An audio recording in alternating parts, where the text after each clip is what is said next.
perfect storm. Biodiversity, our ability to live on the planet, is being whittled away.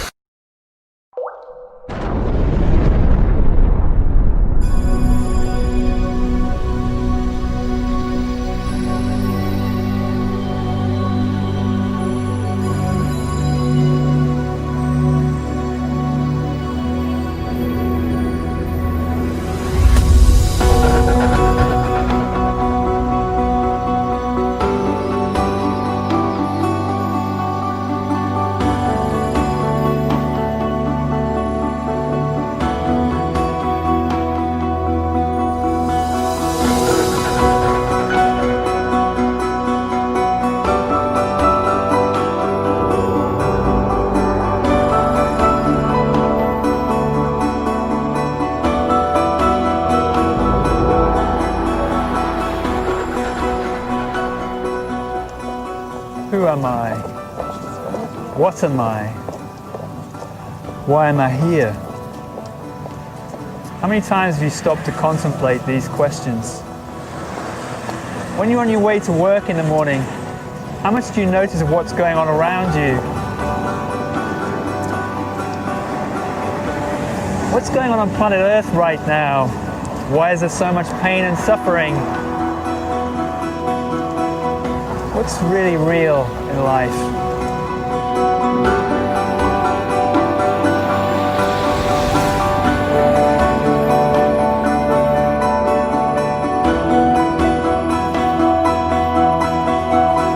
What's your truth? What's your highest truth? What do you really believe in? What stirs your soul? What is destiny? Is there such thing as destiny? How do I tune into my soul and really follow it?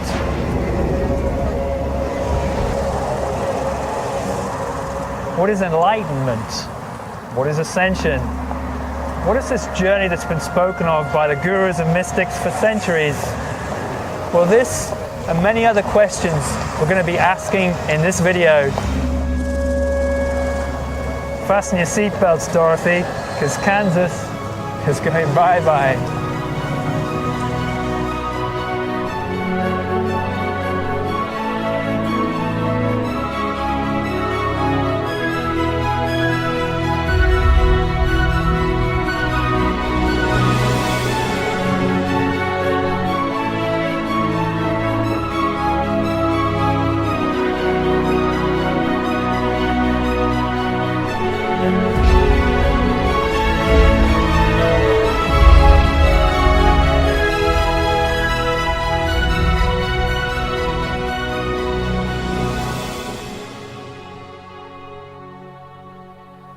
We're waiting here at the dawn of a miraculous new evolution. A powerful spiritual awakening is happening to people all across our planet. We're moving into a higher vibrational reality founded on unconditional love, joy, and mutual respect for all life. It's almost impossible to grasp the full magnitude of what's taking place all around us. And yet, even as we speak, the vast majority are still locked in this illusion of separateness, fighting with one another, struggling to control ever-dwindling natural resources. We really are standing at a crucial junction in our evolution, and we have a choice to make. Either we continue to fight with one another and spiral ever further downwards, or alternatively, we go inwards, we unravel the restrictions that are binding us, find a new sense of true self, and allow lightness of being to take us upwards through the darkness into this bright new beginning.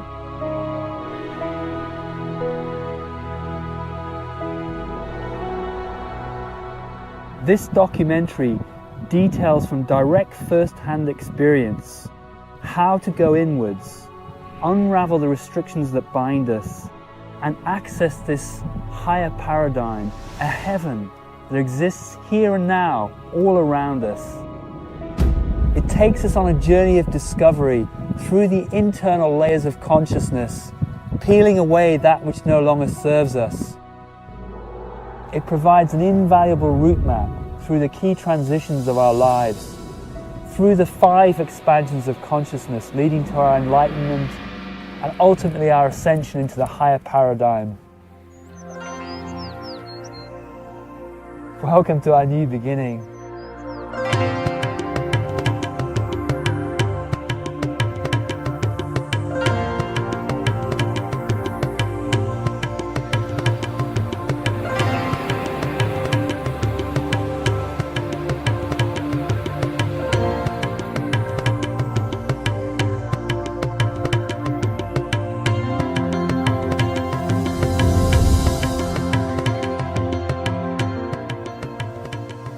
People all across our planet are undergoing a powerful spiritual awakening.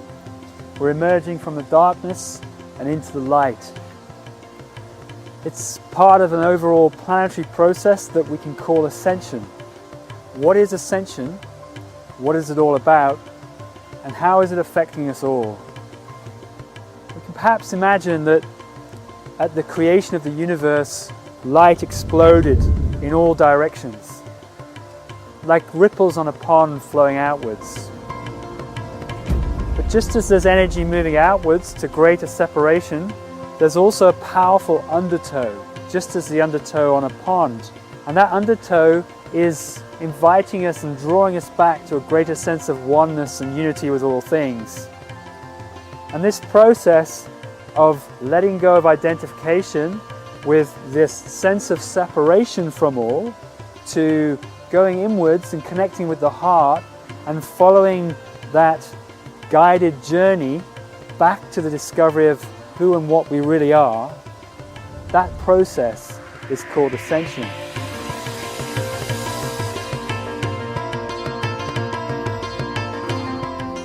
What you're seeing all around is you're seeing lots of people still identifying with the whole drama of struggling for survival, concerned deeply about global warming, poverty, famine, these kinds of things.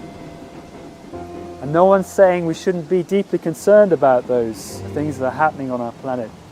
But in fact, they're also offering a mirror to see ourselves better and ask, who are we really?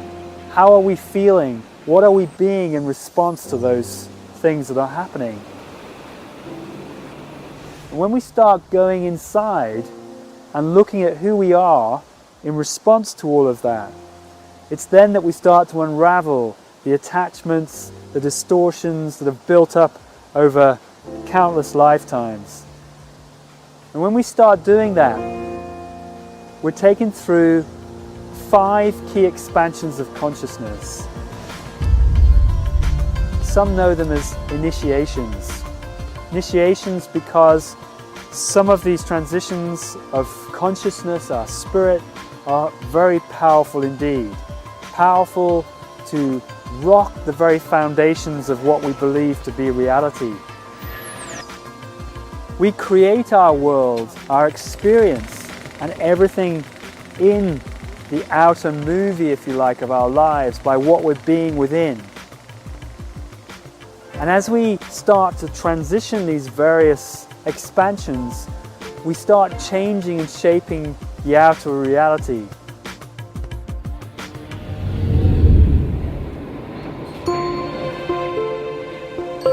And so each gateway transition may be marked by a powerful change in our outer lives, maybe the ending of a relationship or of a career which no longer served us.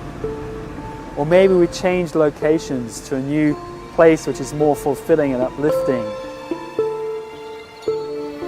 And when these things happen in our lives, it's what you might call a ceremony, which marks that occasion as we expand from the old consciousness and into the new.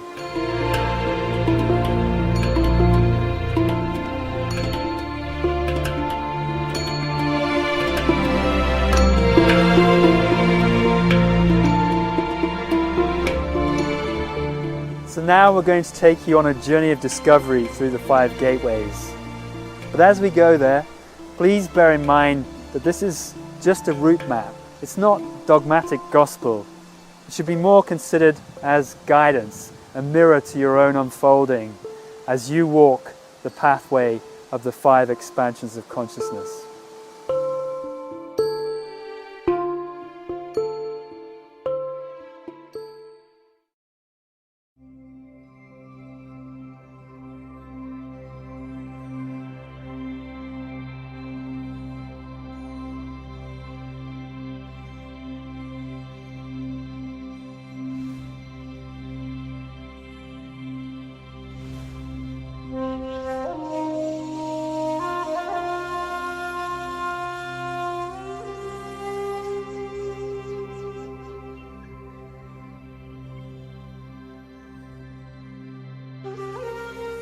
A gateway is like a universal marker where you know that your perception has radically changed and life will never be the same again.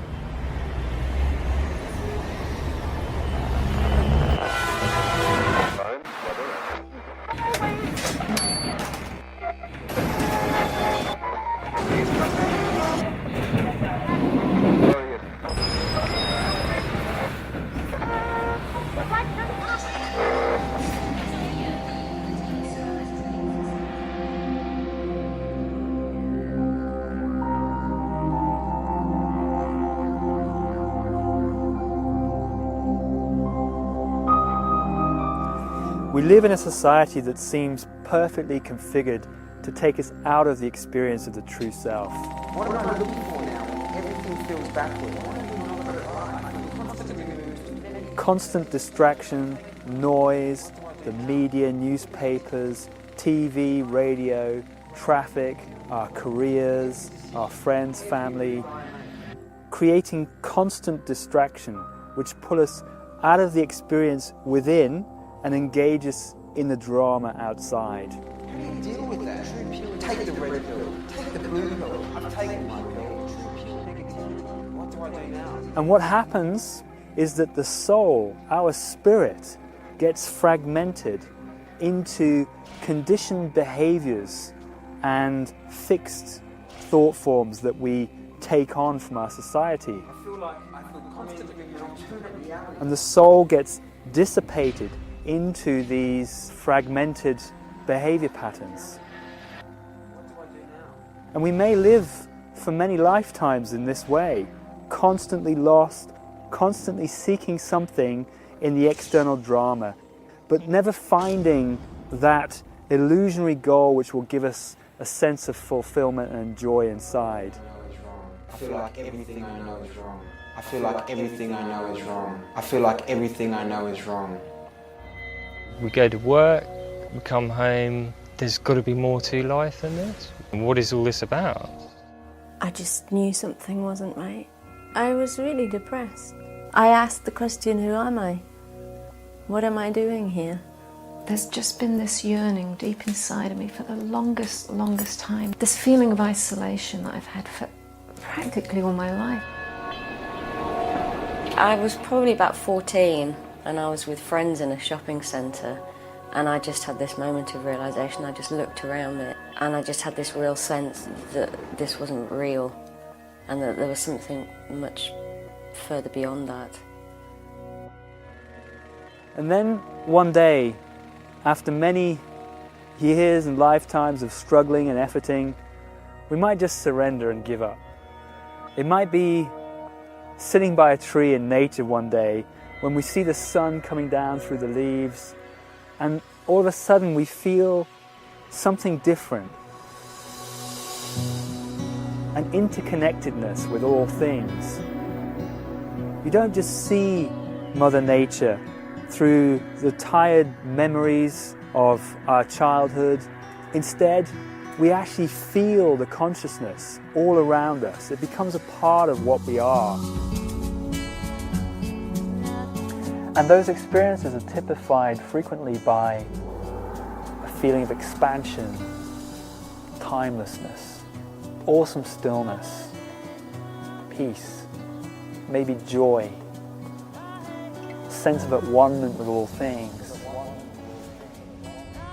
And when these things start to happen, when we can truly feel our at one-ment with all things, we know we're beginning to awaken to the unity consciousness which pervades all things. I could feel things that I'd never felt before.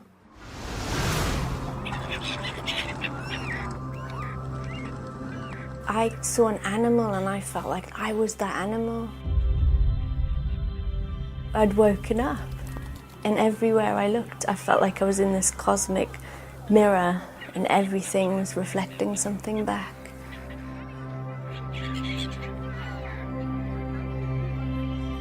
There's this kind of complete relaxation and peacefulness as a constant background, and feelings of joy just arise spontaneously and frequently from the tiniest thing.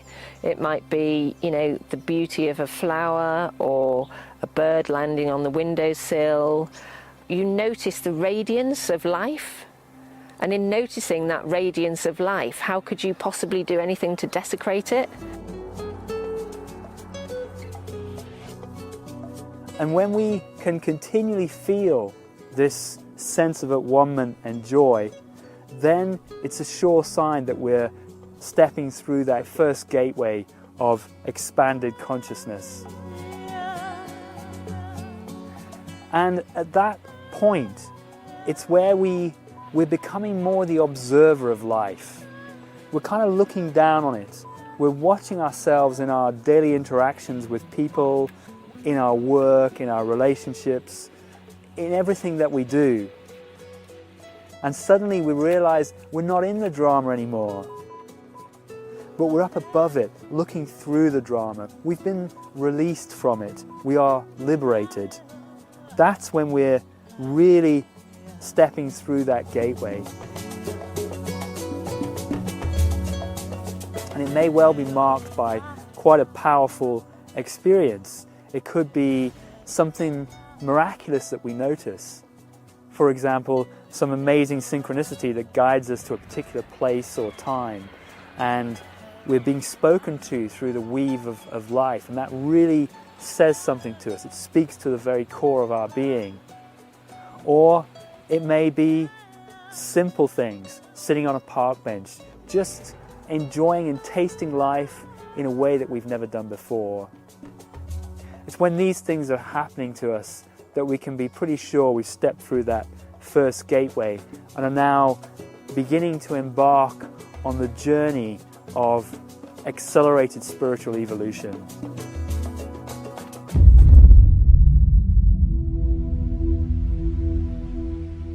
So what might we do to facilitate our spiritual awakening? Is there anything we can do to catalyze it? The key is to become the observer of ourselves in all of our interactions, in all of the things that we do, in our interactions with friends and family, the food that we eat, the clothes that we wear. When we're driving a car and someone is tailgating us, for example, how is that making us feel inside? So we can realize we are not the sum total of our thoughts, feelings, our beliefs. We are not that, but we are that presence which is watching all of that. And if we can extract ourselves and surrender into that heavenly place, then our awakening is likely to happen.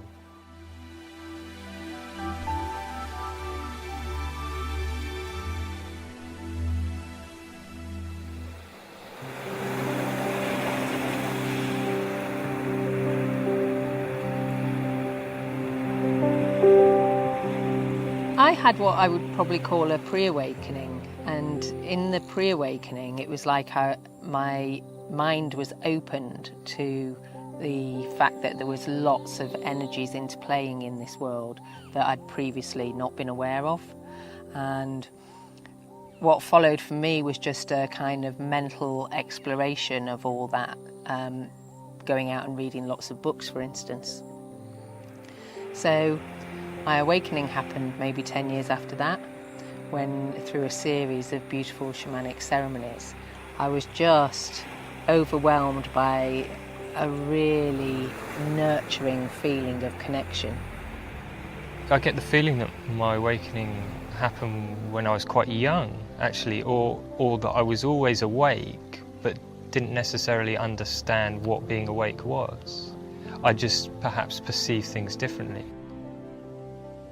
I went through the first gateway during a car crash in which I thought I'd certainly die. When you face death, you have one of two choices. You can either go into panic and terror and fear of what that means and really close down, or as what happened to me, you can simply just completely and totally let go. I literally just collapsed on the bed and let go of everything. Everything I dreamed of, everything I loved, everything I despised, everything that meant anything to me.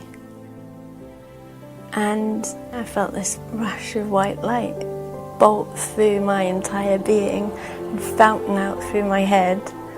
And before I knew it, I was just immersed in a sea. It was actually an infinite sea of white light. There was nothing else. Everything had fallen away.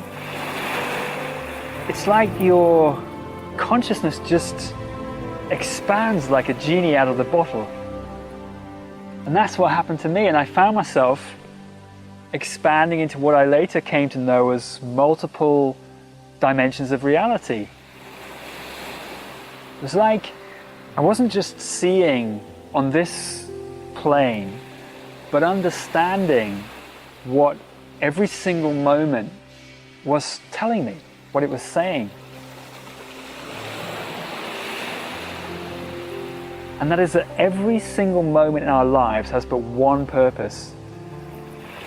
And that is to realize a deeper truth about ourselves. And this I was beginning to see. And it completely liberated me from the whole illusion of life, because it gave a deeper meaning. It wasn't a question of winning or losing, of this is a good moment or that's a bad moment. It was, here is a moment to truly discover something about yourself, a blessing. And in that moment, I could see that for the first time in my life.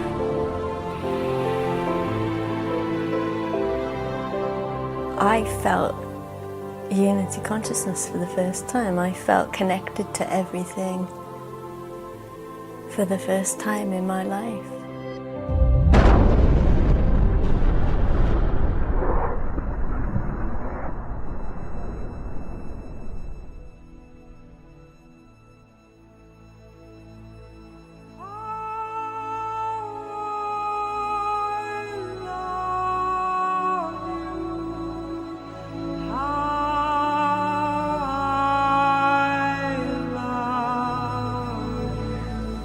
And during the crash, I felt this amazing, overwhelming presence. It was as if someone was sat on top of me with a big bucket full of unconditional love and just pouring it down, just kept pouring down this unconditional love. Now the funny thing is, I didn't know up until that point what unconditional love was. I'd not experienced in my life before. But there's a knowing when it happens, a knowing that must be intrinsic to us all, because I knew what that was. I knew it was unconditional love. And it was loving me just for me. It was loving the good, the bad, and the ugly. It was loving everything. It was almost like the universe came and just gave me this great big hug, and suddenly I knew what it was to be connected. And so in that crash, life changed irrevocably for me. From that point on, yes, I might have got lost in the drama a bit every now and then, but that memory, that experience, that consciousness was always there then to remind me just to let go and say, hey, come on, this is all just a game. Just let go and just experience unity with everything again.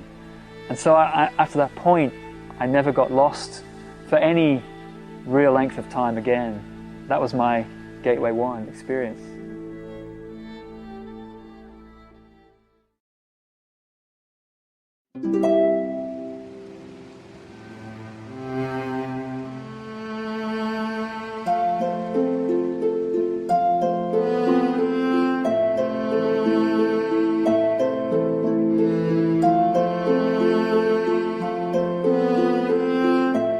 what really brings me joy now is going for a walk, connecting with the nature around me, connecting with how I'm feeling inside brings me joy, just to feel that.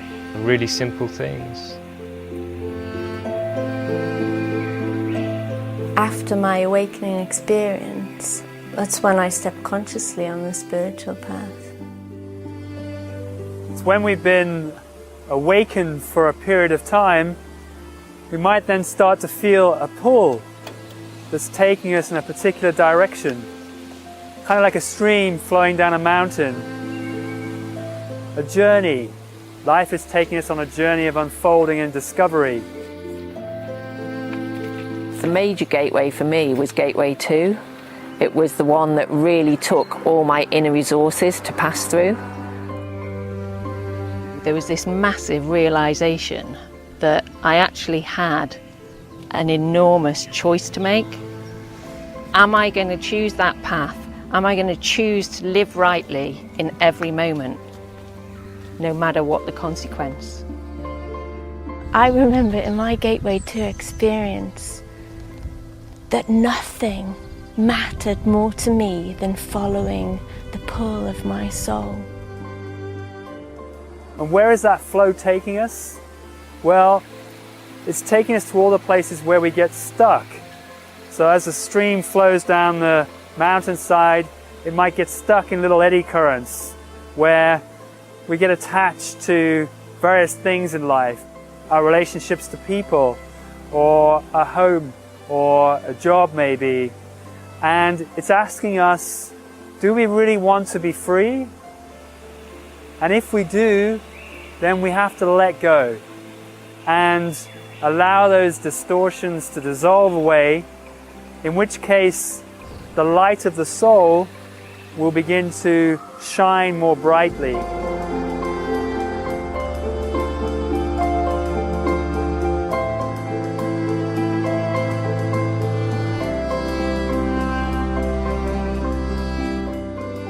And what's happening is we're realigning from personality or mind-led choices in life.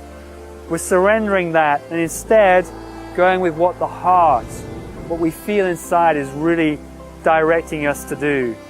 So this is called the realignment. It's just leaving behind everything you know and looking for something that you don't know if you'll find it. But there is a nice saying about going out on a limb because that's where the fruit is. It's going to take us into the heart of our deepest fears, because we have made a declaration to the universe that we're ready to allow our soul to flow so that we can truly be at one with all things.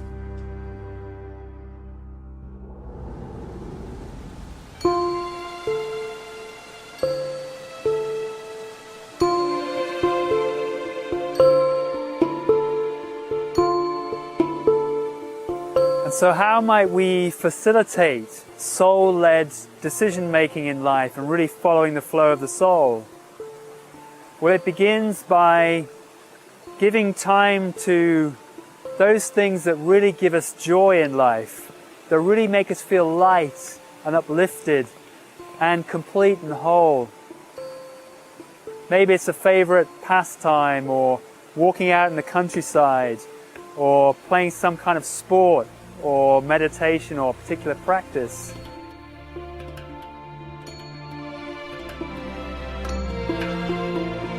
If you can find some space for yourself, be in nature as much as possible, take part in the things that just make your soul sing, the kinds of joy that lit you up when you were a child, then those are the things that will help you break apart all the conditioning and all the tightness that's been imposed on you. If we take the time through our daily lives to give as much time as possible to those things that give us joy, then we'll connect more with that real deep soulful feeling inside more and more. The soul gets stronger and stronger. And so attuning to those things which give us joy is the first step.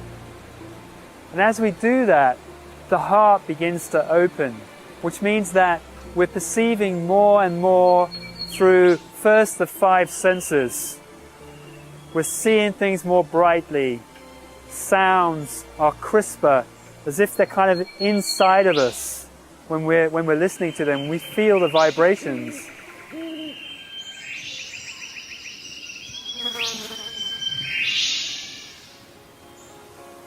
Smells are more intense, and the taste, for example, of food is stronger and more beautiful. When we taste food, really taste it. Notice scents, smells, fragrances around us. The sounds. We feel at a depth that we never felt before. The simplest thing becomes the most beautiful thing you've ever seen in your life.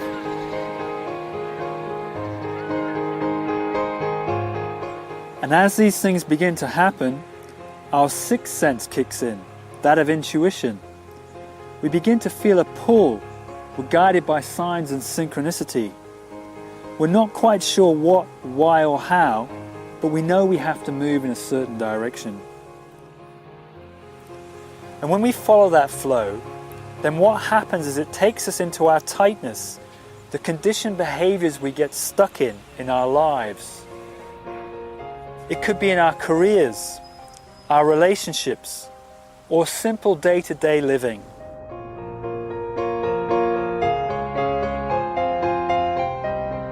We're creating an ever-changing mirror through that synchronicity, saying, this is what you are being now. Does that serve you? Is there something else inside which is a greater expression of who and what you are?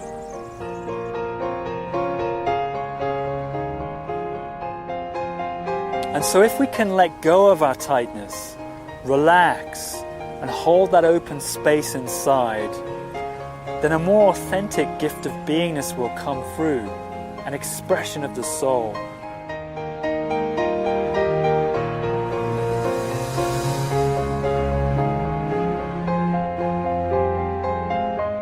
Then frequently, our outer world is going to reflect that new beingness back to us through divine acts of synchronicity.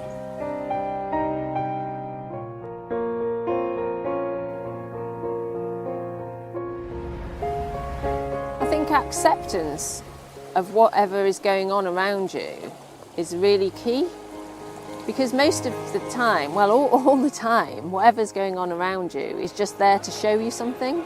All you're doing is looking for the message in what's going on. You don't need it to be a certain way anymore. It's a completely different way of being.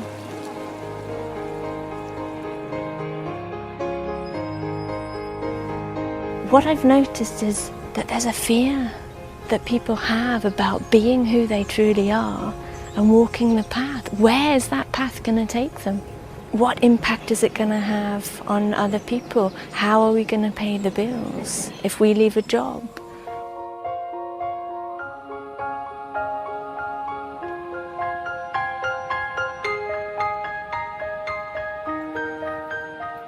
If you can make that breakthrough to a point where you'll say, I will surrender and give up all expectations of what's going to happen next and just take what comes, I accept it.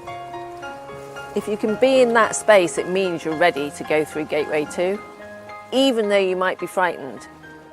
If you're prepared to grasp your courage in both hands and say, I will take whatever comes, then you're through the gate.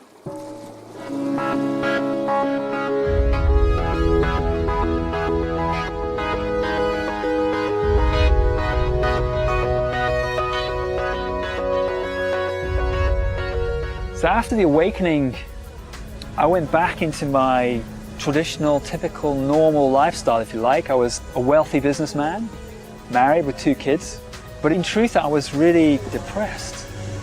Although I was trying frantically to keep my head just above the water.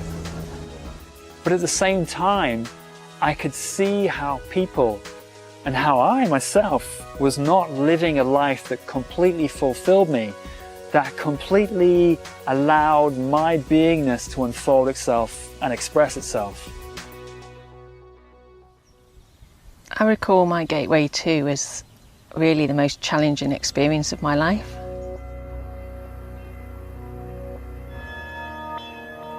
To grasp the courage to move beyond the expectations of everyone around me, and to know I was hurting people around me, was a truly testing experience.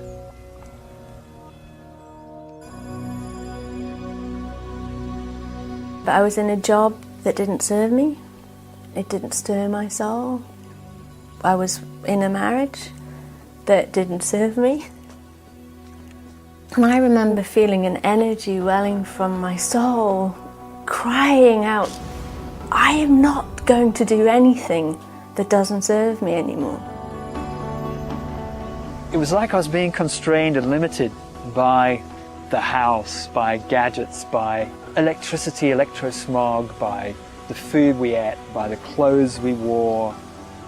All of these things were having a lowering, compressing effect on my vibration. And so I asked the universe, show me. Show me how to walk my true path in life. I couldn't live in both worlds anymore. I just had to fully move into the lightness. So I just had to move to that place of being free to be me. Being free to be me in every moment. And I was taken to Cornwall in southern England to meditate for a week on the cliffs overlooking the ocean. And I had this intention, and I found myself tightening and constricting again. And then something happened. I let go again. I realized what this is really all about, that it's really about your joy and following that which really makes your soul sing. So instead of having this intention, I just started following the pull.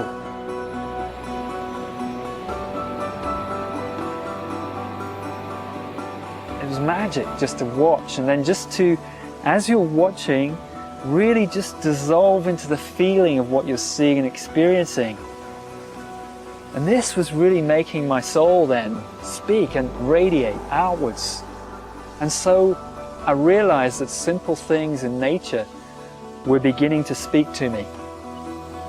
You could look up into the clouds and see a cloud formation, and if you just opened and asked, what does that mean? Show me. You'd actually feel something inside. You might not actually get it intellectually, and that's okay. But the key is, what are you feeling inside? Is it helping you open up and let go? And so my meditation became a living, breathing, walking, moving, spiritual act. And that really helped me unfold. It was a challenging experience to leave my marriage, especially when I had a baby. But I felt such unrest and such lack of peace, and I didn't know what I was going to do. It was when I committed, when I made the commitment to leaving, everything started to fall into place. Miracles happened. I found the right house. That was definitely a realignment experience. And so when I'd done that, when I'd taken that courage and when I'd leapt off the cliff, there was a complete feeling of liberation and a feeling that actually this was the beginning of my life. This was the time when I was really going to find out who I am. Just being me. I felt joy. I felt like the world was mine and I could do anything. There was nothing that if I followed my soul that wasn't possible. And then something profound happened. I'd asked this question, how can I follow my truth all the time? Not just every now and then, not just when it suited me.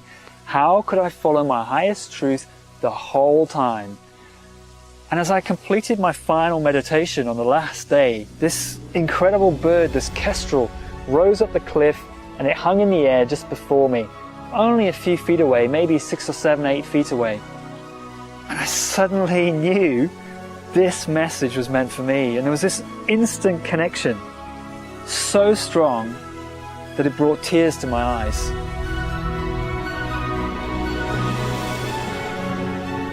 And what did I notice? I noticed that its head was perfectly still, and yet that its body angled under the wind coming off the ocean, subtly adjusting its feathers and its wings and its body to hold its head perfectly still.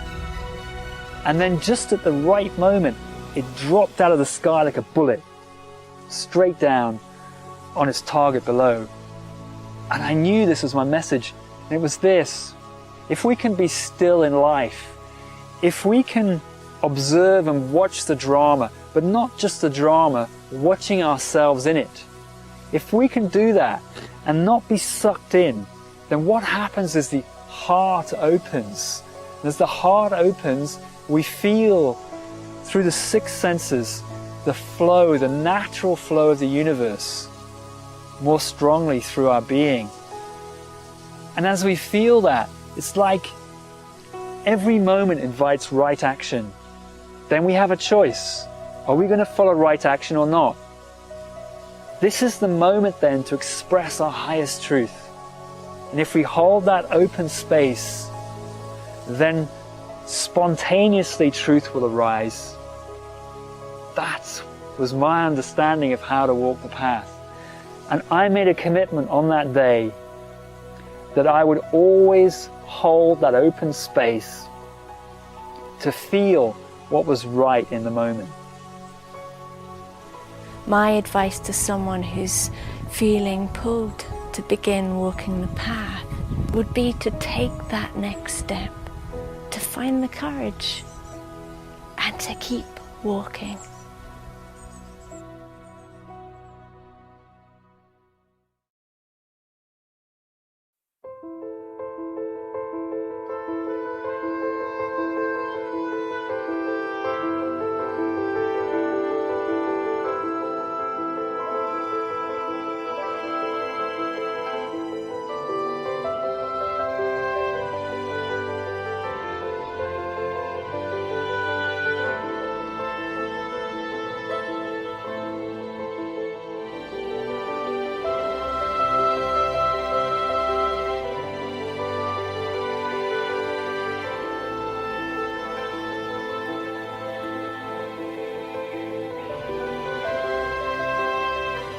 For me, going through Gateway 3, the next big shift was probably the most cataclysmic shift to date.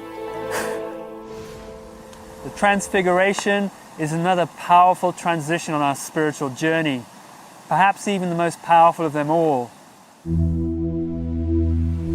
Prior to it, we've been identifying with our inner child and our inner teenager identities, a false self which has been built up through the conditioning of our lives, our background, our parents, our friends, and society in general. And we've been acting through that filter, that false self. We're in the Transfiguration, and in the build-up to it, these conditioned neural pathways in the brain start to shatter. And as they do so, the seer arises out of the false self, just like a phoenix from the ashes. We're now riding the soul like a wave through the outer experiences of our lives.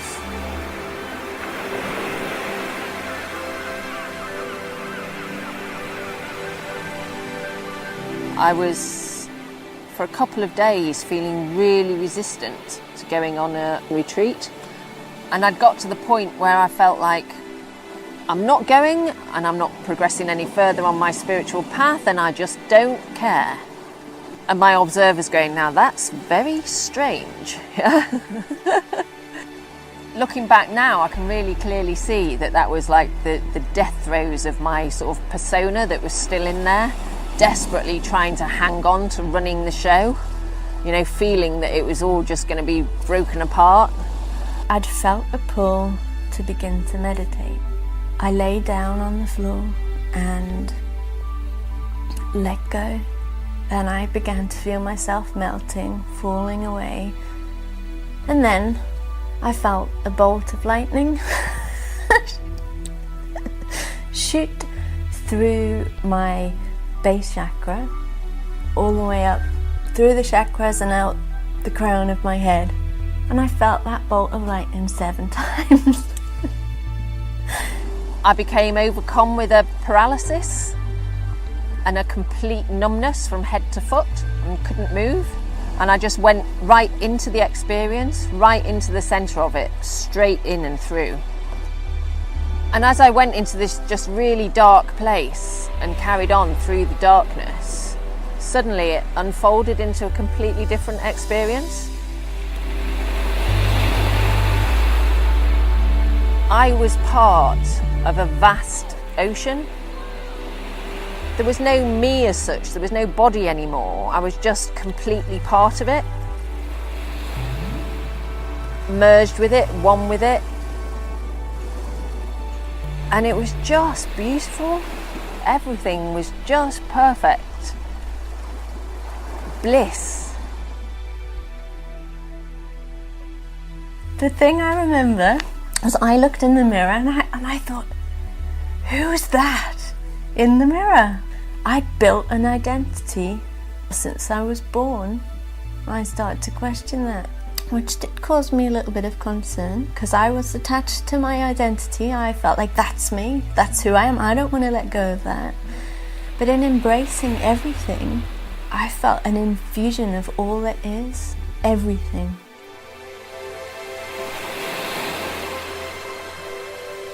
And so I was just enjoying being in the bliss. But somehow there was no I anymore. So I was kind of the experience, and then a really crystal clear awareness of that experience. And it was so crystal clear, I recognised it as being the seer. It was a colossal surge of universal life energy. I didn't understand that at the time. I didn't know what it was. This energy brought me to the transfiguration. So it can feel like a very powerful and sometimes destabilizing experience. But as it happens, it's really clear that something major has shifted within us. And we look at the world in a much different way now. We know beyond a doubt that we are at one with everything. There is no separation between us and what's out there. We are one.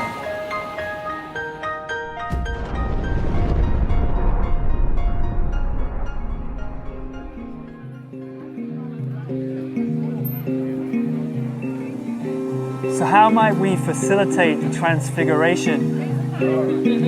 World is gone insane. My head rings with pain. How do I attain steady peace of mind? Kind of hard to find.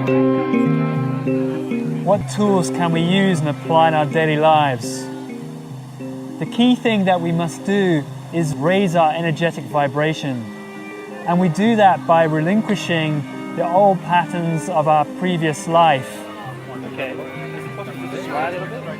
So we'll confront many things. We'll confront our dietary habits, for example, the relationships that we might have, those key points that drag us back into the old sense of consciousness, the old identification. Wow. It's about purification, inner purification. The purification wasn't just about releasing attachments, it was about the activities I took part in, what I ate, the clothes that I wore.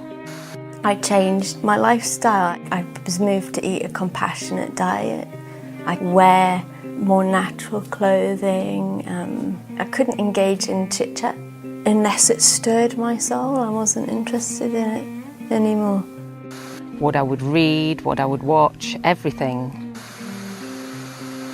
Everything was part of a cleansing, deciding what to keep in my life and what to actually let go of. And that included people as well, you know, deciding how to actually spend my time.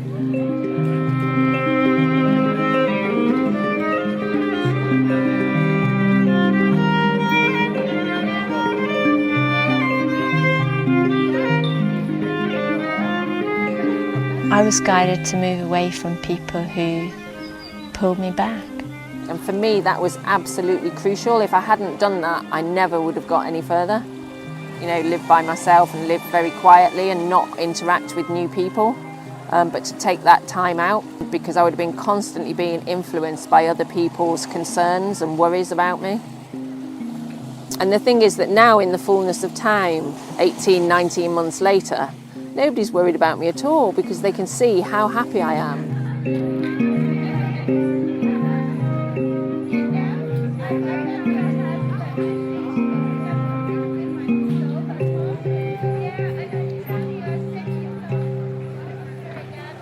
It might also be that we wish to get engaged in particular spiritual practices, be it some meditative art or some body work, something that really gets us to go deep within ourselves and question the motivations for our actions in daily life.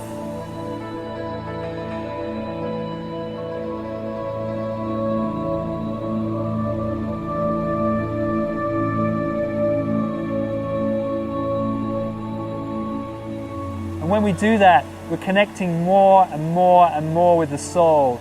It's reintegrating inside us. And there will come this point then when the balance shifts from the personality to the soul and the seer arises from within that dynamic.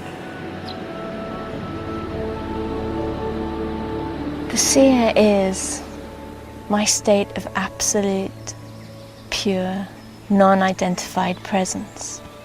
It's a state beyond all things, yet through it all, it's everything and nothing at the same time.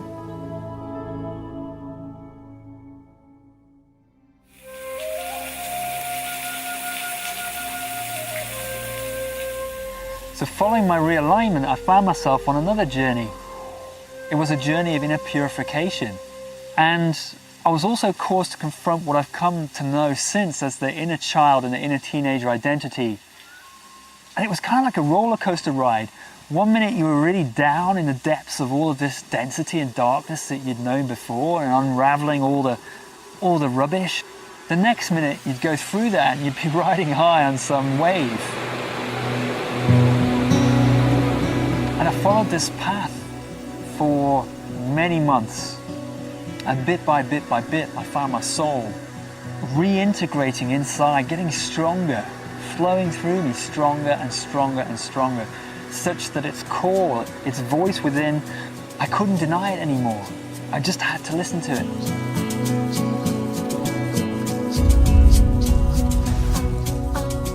And then one day, it led me up onto a hilltop overlooking the farm where I worked. And this huge movement of energy inside happened, flowing from a base all the way up through my spine. And it's like the whole of the top of my head just lifted off, and this energy just flowed straight through me and out of the top like some fountain, joining with the cosmos above. And it wasn't until later that I discovered I'd had a full-blown Kundalini awakening.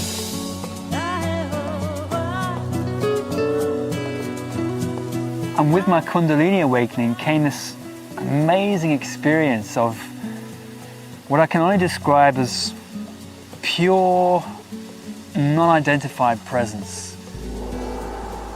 Crystal clear clarity that seemed to pervade everything. It was as though I'd become everything, nothing all at once. Amazing experience. And I remember walking around thinking, what's this? I'm moving a body. How am I doing that? It's like I'd just been reborn again. And, you know, my frame of reference for everything had completely shattered.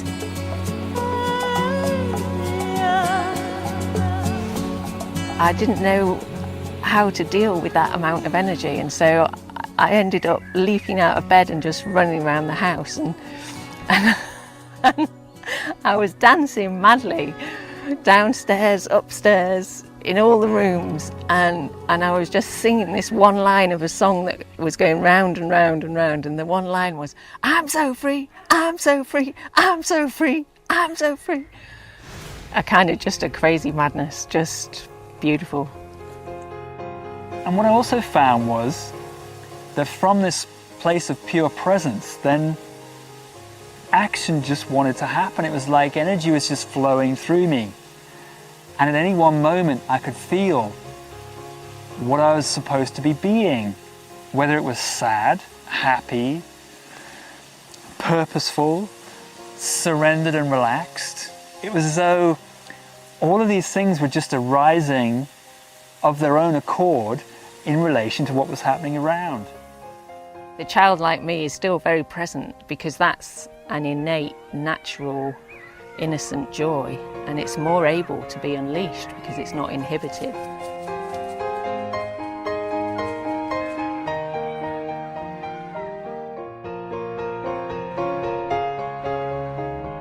I am now so fully my true self that I can interact with society again and not be lost in it. Because between Gateway 2 and Gateway 3, it's just there sucking you back. That's why I had to be isolated. But now, it can never suck me back. I'm ready for it. Bring it on. The trouble was that people on the outside world couldn't now relate to who and what I was now being. They'd known me a certain way, they'd expected me to be a certain way. But I couldn't conform to that anymore. That just wasn't real for me, it just didn't exist. And so for a while, there was this sense of dislocation from everything, from society, from people. But instead of identifying with it, I just let myself go into it and expand into it and keep looking for that new aspect of beingness, that new energy which wants to come through, and aligning with that.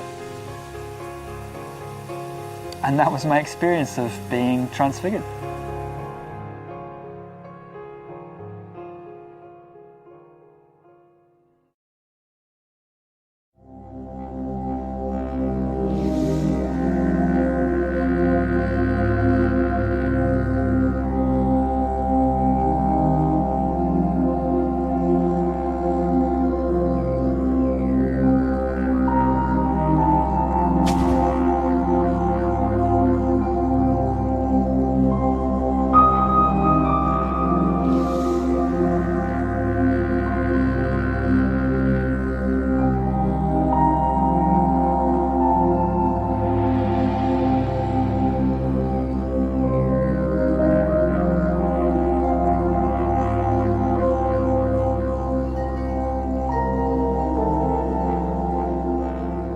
After I'd gone through Gateway 3, I felt like I really would like to have a break. I'd like just to have a nice peaceful life. I was committed with every cell of my being to walking the path. And I began to have my first experiences of dealing with karma. As we've transitioned Gateway 3, the false self has been completely obliterated, and we as the seer have stepped out of the ashes. Now we are the non-identified awareness of all things. We've transcended the space between the spaces. And that experience is so profound, it's so amazing, that often a shadow might creep up while we're in that state and start to question what we're really experiencing.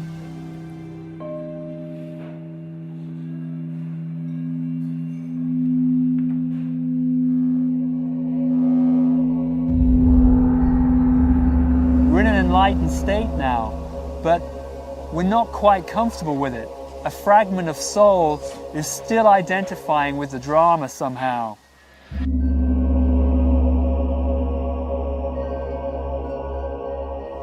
Alternatively, the experience may be so beautiful, so profound, that we wish to own that, and so a shadow identity may form around that experience.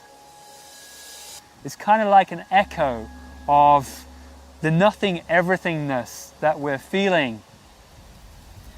And to truly deal with that experience, to dissolve away the shadows, we must go deep into our past, into our karma, because it's our karma that creates these shadow identities from our past life experiences.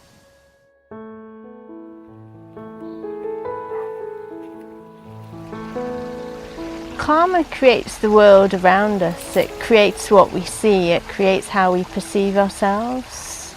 Karma is the balancing effect of the universe that allows me to know exactly who I am. It influences everything, yet not everyone is conscious of that or aware of that and in a place to process that. The kind of thing that might have happened in a past lifetime that causes us to get attached tend to be something quite traumatic, something that we struggle to come to terms with. Typically it might be the way we've been killed, a great loss. We may have lost loved ones in quite traumatic situations and things like that. And we tend to bring that with us unless we're able to be awesomely okay with that. We tend to bring that into the next lifetime and recreate that in a different way so that it gives us the opportunity to go into the heart of that and release ourselves from that attachment. The only way out is through. Well, it's this point that we really must surrender and trust in divine guidance, because if we do, divine guidance will take us on a journey, kind of like a labyrinth. We're taken through a maze where we confront twists and turns in our lives. It's in these places where the shadow is arising, and we must confront that. I had no previous knowledge of karma. It was a very, very testing time, and my understanding of the 5 gateways really helped me get through it.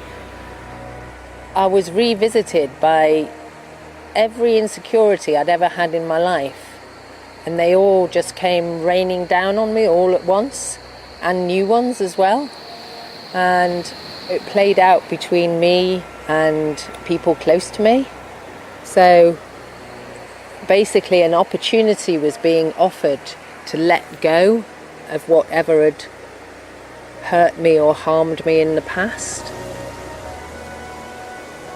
To get to that point, I had to feel it again. So the overwhelming feeling at the time for me was just complete, utter and total abandonment. Just abjectly alone forever is how it felt. However, it's really just the opposite of knowing complete oneness with all that is. So to know one is to know the other.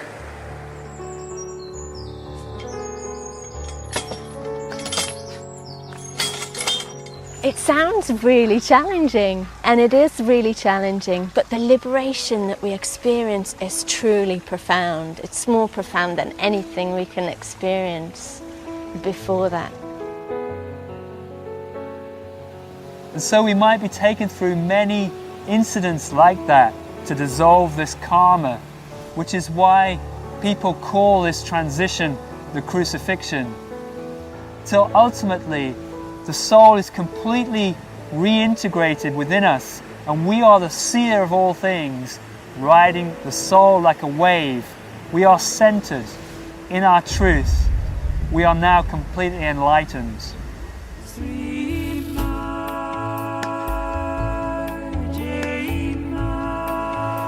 was just one of those ordinary days when I'd made dinner and I sat down to have dinner on my own, and I was just taking a moment to connect with all that is. And when I opened my eyes, an awareness could see my arms on the table, but my awareness had completely changed. There was no longer an I arising from my body. There was just awareness. It's like if I was to use the word me or I or my arms, I would be talking about something that's separate, and there was just nothing that was separate anymore.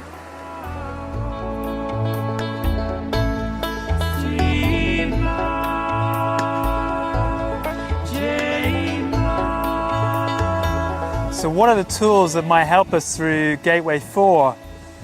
Well, the first one is self-vigilance. That means to watch what we're feeling inside and watch our motivations for action. Are we behaving completely authentically, or is there still some hidden desire for an outcome in this drama? And if we keep watching ourselves with profound self-honesty, then we may also then trust in divine guidance that we'll be shown the way. And if we do that, we'll get caught out, we'll get caught in surprises where we're kind of blundering into obstacles and wondering why life has taken the twists and turns that it has. It's almost like the universe is having a great cosmic joke at our expense. And it's at this point that we reconfront our karma. So we might be looking for essences of past life experiences. Maybe we don't quite know why we're feeling the things we're feeling, but they are coming up. And it's recognizing those feelings, honoring them, really attuning to them, not trying to avoid them or sweep them under the carpet somehow, but letting them wash through us fully and becoming awesomely okay in that.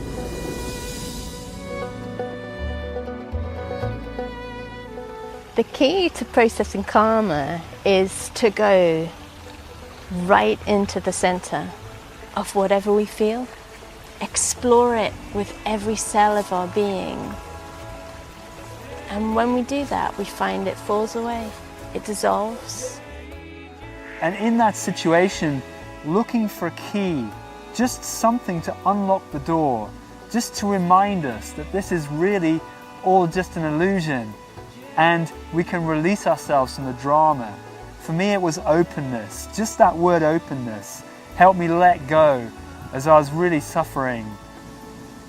And then finally, we'll know when the fourth gateway has been completed, because there'll be a sense of having accomplished something, and we settle into an awesome state of okayness.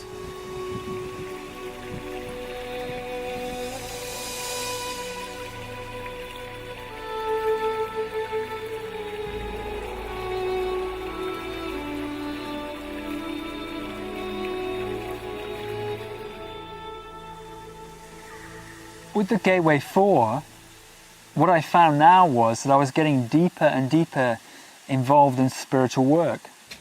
If you look in the patterning of the two jobs, if you look at what went on, it took me a long time to realize that there was a little fragment of my soul which was beginning to own that experience, that wanted it to be, that was pleased, if you like, at the progress I was making, that wanted an outcome.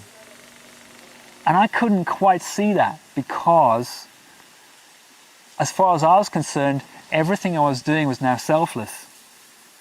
It's like wearing a pair of sunglasses with a filter in. And because it's been put in gradually, suddenly everything you're looking through looks normal to you now, like it should be. But you can't see that little bit of energy. So when you're expressing with people, you're not being fully authentic. And they, at some level, can feel it. And this was happening to me. This shadow was owning that experience. And at some level, I could still feel that. I could feel a slight constriction, a slight tightening, but it was easy just to push it to one side because I was having success at what I was doing. But I'd made this commitment that I would always follow my soul. And I knew above all else that the only thing that made sense in life was to tune inside and feel the way forwards. Too much intellectual processing can cut you off from your feelings, and really this process is about getting more and more sensitive and more into your feelings, and that's the best way to progress. And so eventually it took me out into the desert to a whole bunch of experiences that really exposed for me the fact that there was a little part of me that was wanting and owning that selfless service. And I came to understand that this was because of my karma, that in a past life I was a spiritual teacher and had been really successful and had owned that success. And that was the karma I brought forward into this life. And so I was caused to confront it again, the sense of needing to achieve something. When we go right into the heart of our karma, we find the eye of the storm. We find a serenity and a peace. And we see that we're not that. We are not those experiences. Those experiences have simply been there to show us who we truly are. And as I could see that through this very powerful sequence of experiences, it left me in the desert, in the baking sun with no water, thinking I was going to die yet again. Once more, there was this release and this letting go and a realization that this little fragment had been holding me, and I could see my past life clearly, and I could let it go in that moment. I could allow the karma to just wash through me, to be in it, to bathe in it, to soak it in, not need it to go away, and then find the key that would unlock the door through it. And for me, that was a word, and the word was simply openness. And as the word came, I just let go and found myself once more just expanding to pure presence. This time though was really unusual because it's like my life had come full circle.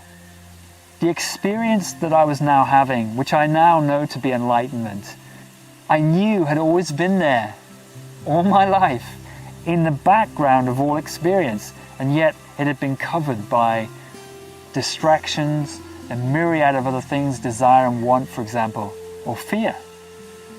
But in that moment, I'd come full circle back to that point, and it felt completely ordinary, completely normal experience. I was here in the desert, I didn't know how I was going to get back, and yet everything was just absolutely okay.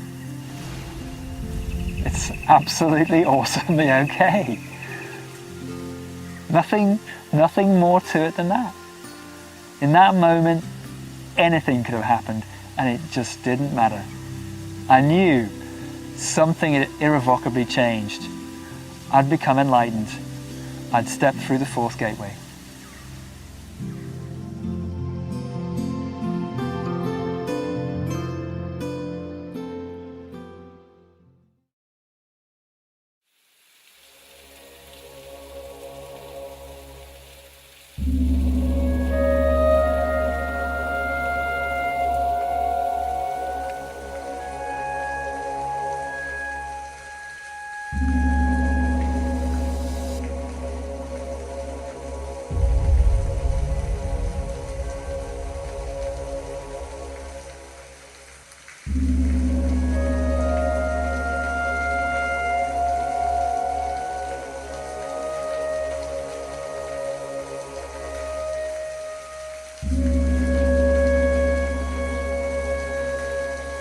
The primary vehicle of expression in this plane is the physical body. It's the ultimate expression of form. It's very common that we get lost within that form. We think we are that form. The final gateway is called the resurrection, the fifth gateway. What is this all about? What am I looking for now when everything feels bad? Well, in our earlier part of our journey, as we've been identified and kind of lost within this external drama, then the full complement of human skills have really closed down. We don't just have one body of expression, we actually have 7. And they range from various essences of consciousness, from physical through to energetic and etheric, spirit light body, for example. And many of these have closed down as we become so identified with the physical body. Well, in the fifth gateway, the soul is allowed to flow freely, and the soul will now finally enter all 7 bodily vehicles of expression. It will cleanse them, it will purify them, reactivate and re-energize them. So what happens is we start to acquire new skills of sensitivity. Our psychic skills become stronger and stronger and stronger. We sense much more of the surrounding environment. We read synchronicities much more strongly. We get to see that there's this natural flow. We become part of that natural flow. It's happening all around us. There's no separation of our action and the coordinate activities of the universe.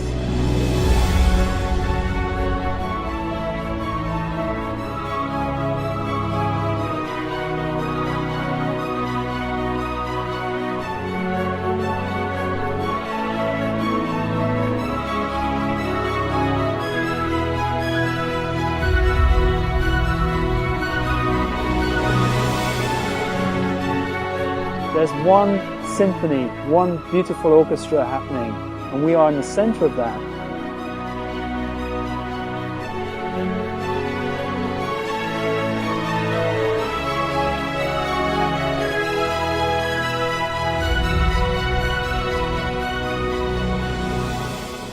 As I let go of anything that doesn't serve me, a magical path forms in front of me.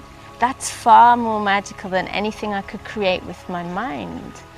I'm creating in harmony with the universe, and everything that forms around me is divine.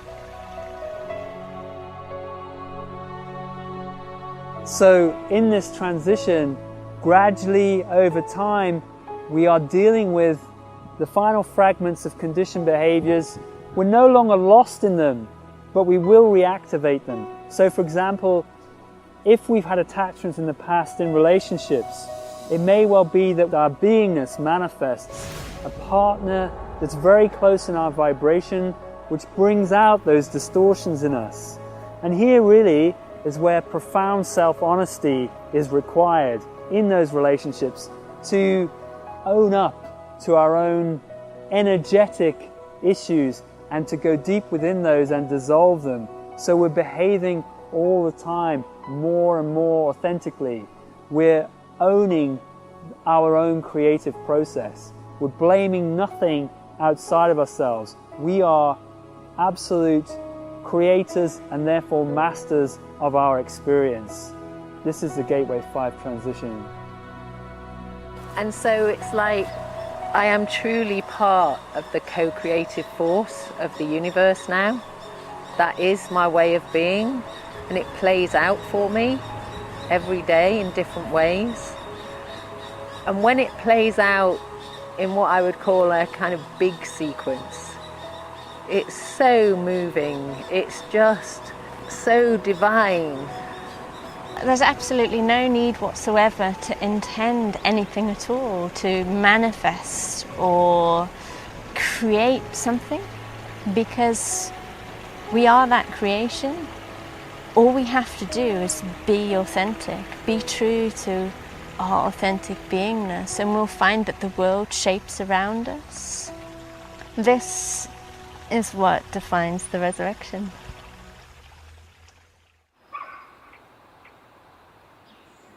So how might we facilitate our resurrection?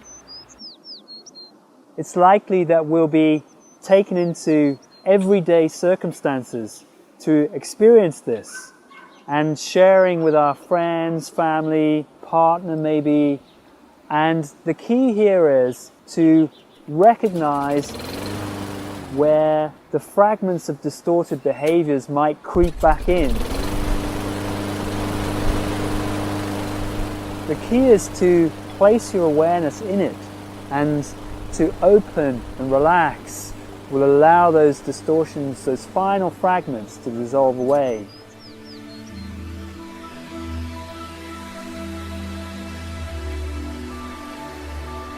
A large part of the Gateway 5 process seems to be about going back through all the things you've already done, like revisiting every aspect of your beingness.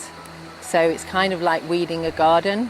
You might go through and pull up all the big obvious weeds, but once they've gone, you can see the little tiny weeds, and you can go through again, taking out things to a finer and finer level.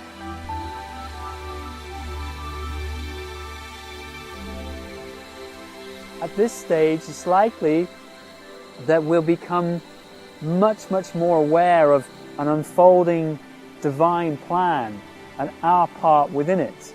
And the key is to really surrender into that role, surrender into that plan, and recognize our role as light workers and be a positive force for change. It's our purpose here to bring in light, to help others to see the light within themselves and really magnify that and glorify that for everyone else, in which case we raise our collective vibration. When we're in Gateway 5, the purpose is to allow our authentic beingness to infuse into this world so that others may see that inside of themselves. And if we do, we'll find that a whole array of different talents, of different gifts unfold naturally as aspects of our soul, which is now fully liberated and has these wonderful vehicles of expression through which to speak and act. So these are really the tools to help us facilitate the final gateway. We become at one with the divine plan to the point where we realize that we are the divine plan.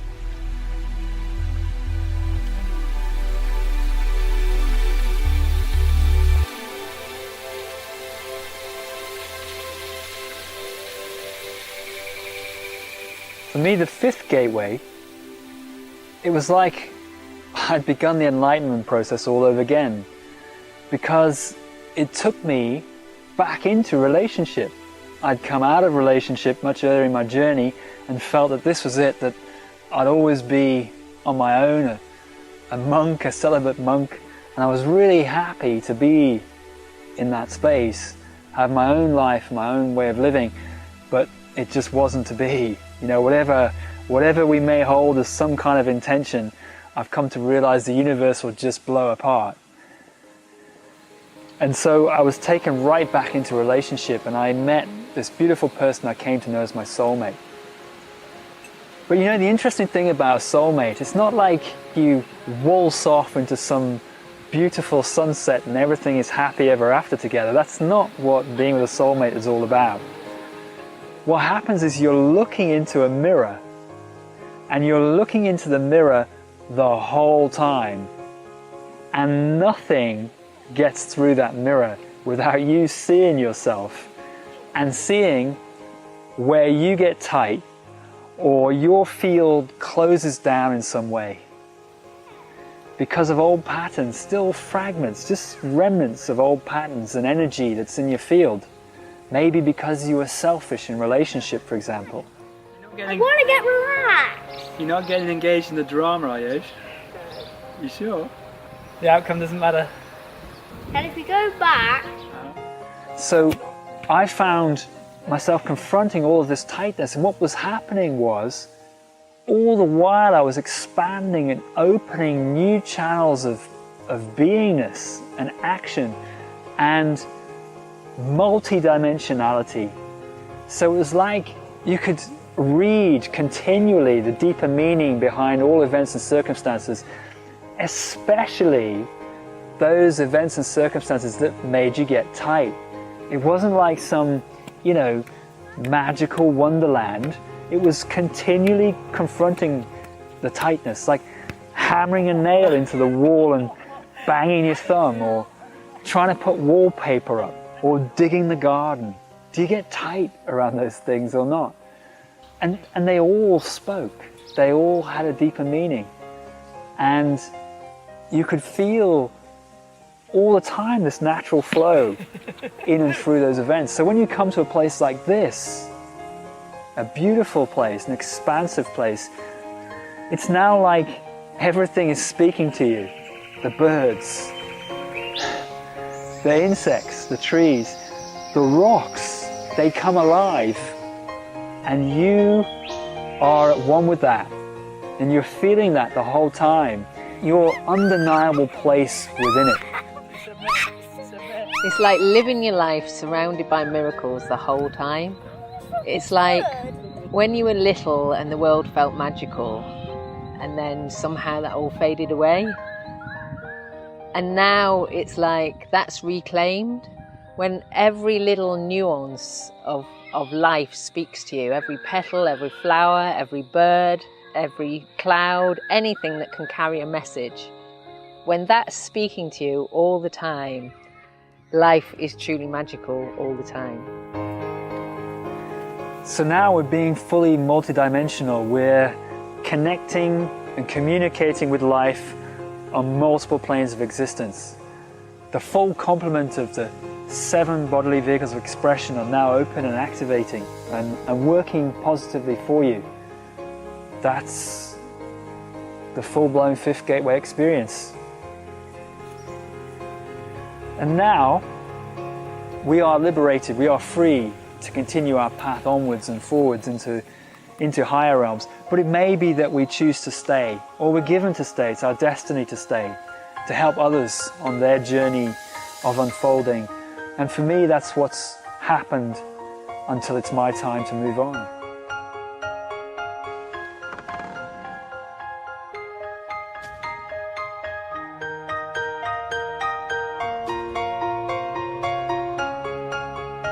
So now we're acting through multiple planes of reality.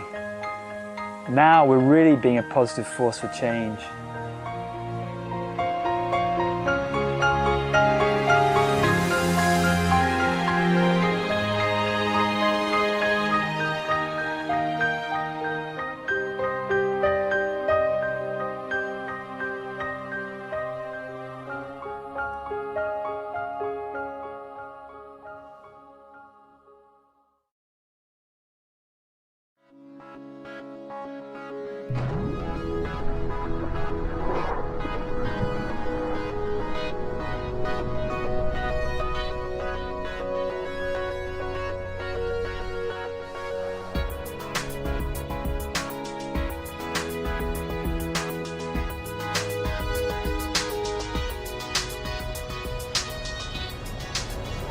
They say that it's always darkest just before the dawn. We really are waiting at the crossroads of a new evolution for mankind. Many are still stuck in this reality, in the old world, the old values, the old existence that just doesn't really serve us anymore. And there are others who are going inwards and saying, there must be something more than this. And I can tap into that when I really peel away that which doesn't serve me and access my true human beingness. We each have gifts that we probably never dreamed of. And if we step through these 5 gateways that we've outlined in this film, then we really can access this new heaven all around us here and now.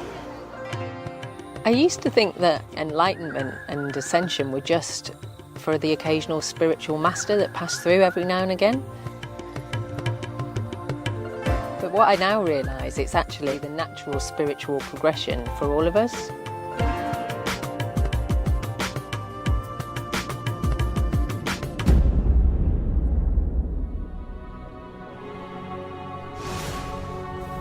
Five gateways is perhaps mankind's greatest untold story. You can see it, of course, in the life of Jesus, but not just Jesus. You can see it in the lives of other spiritual masters too. The Buddha, for example.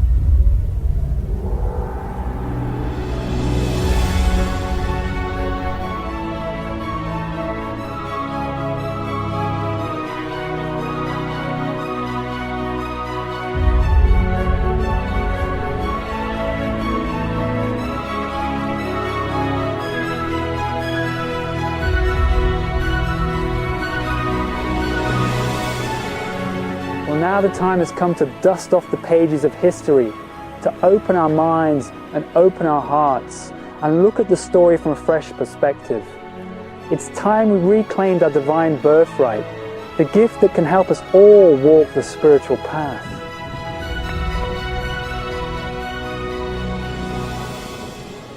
That, to me, is the message of the 5 gateways. So as you walk the path, each learning is really integrated into your being. Understanding is just drop into place. Concepts actually become knowings.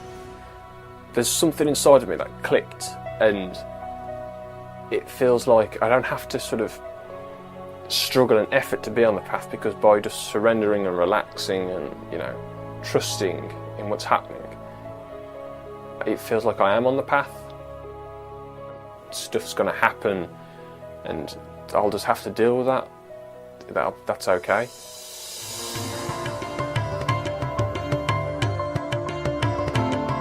For me, the crucifixion was a powerful and passionate event. I believe it serves as a metaphor to us all. It doesn't matter whether you're a spiritual teacher, a housewife, a bus driver, or a company CEO. We all must experience this death of the ego in order to also taste this incredible liberation which is beyond words. It's not about trying to manifest our reality. It's having the courage to accept it as it really is and to walk that true path. It's about surrendering to the truth of the moment and really expressing that. Then we come into full alignment with the universe.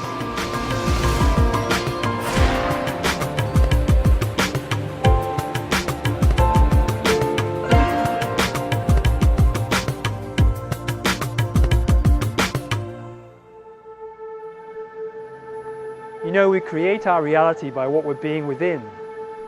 It's like with a cinema projector, creating the outer movie of our lives by our inner configuration of consciousness.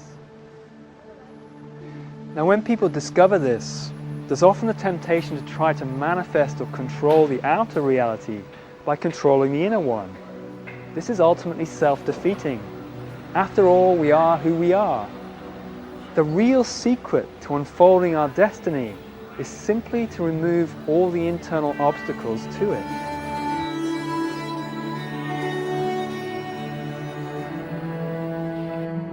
Coming from the place of mind-led intention rather than the soul, it's created a world of chaos, a world of conflict. It's created pain and suffering.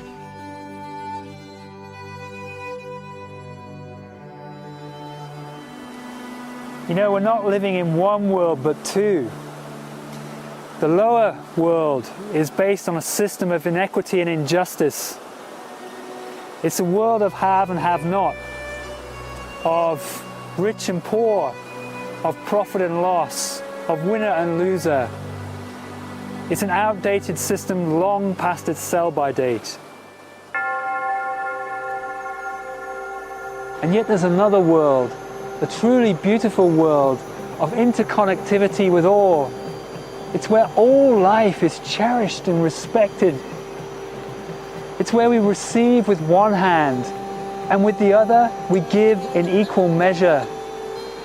It's about spiritual enrichment and continued human evolution. Now these two worlds are beginning to separate. The energy is moving from the old world and into the new. And as that energy moves, the old systems, the old structures are fracturing and breaking apart. It's that sense of freedom and liberation which is being released from that. And as that energy moves into the higher paradigm, we're going to see those old systems crumbling and cracking all around us. You know, one world has a future and the other does not.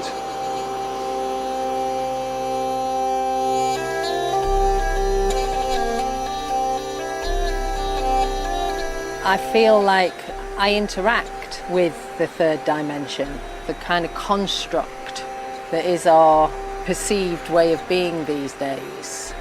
But I'm not of it anymore. I'm no longer part of that. I feel much more aligned with the fifth dimension. I know I'm ascending. That is my reality. Poets, authors, painters, they've all tried to capture this, but can never really justify that amazing sense of completeness and fulfillment within. There's something here in this feeling that this is what I've been searching for. I don't now feel alienated. I feel like there are people out there who are experiencing it, and lots of people are experiencing this. It is an awakening. It is like being unplugged from the matrix. It is a new knowledge. I've come home. I can identify with people. I don't feel like a freak anymore. I found it. Now I'm definitely walking my own path. I'm going in.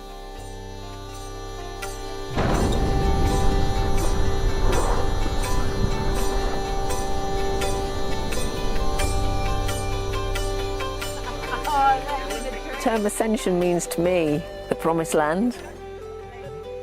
It's glimpsing and moving to the promised land.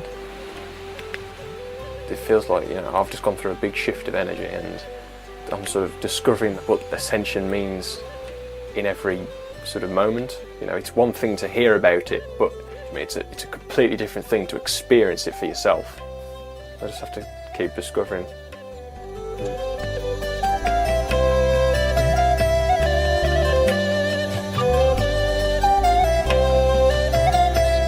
Ascension means going home.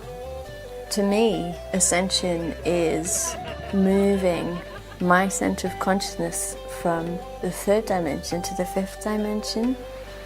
And I feel like there are lots of people who are responding to the call within their soul.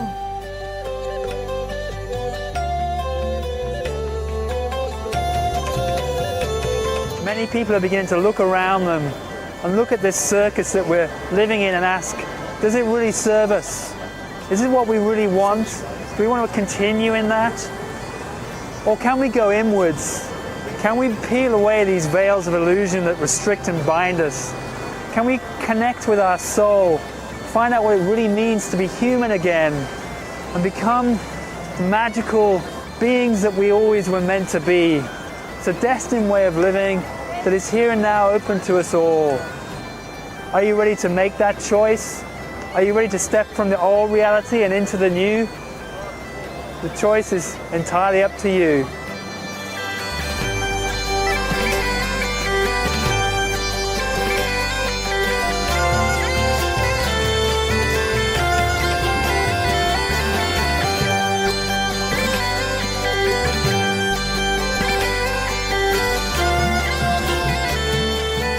There is no better way to be alive. I wouldn't give this up for anything. It's just moments of utter joy and perfection and happiness and wonder and awe, and you know, you live your life with the icing on the cake.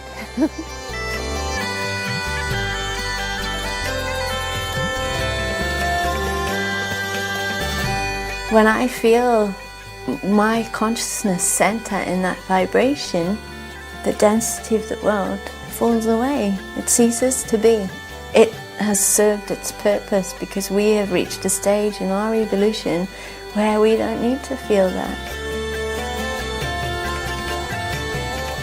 We look with something that's beyond these eyes, so we look with the soul. We communicate with absolute authenticity. There's nothing but profound honesty with ourselves. that there are no shadows. There's a transparency, a love beyond anything we can really experience in the third dimension. It's like a big, loving, cosmic embrace as a way of life where all our needs are met. The energy exchange doesn't even come into it. There's just isness. We just are. We just flow. There's just a flow.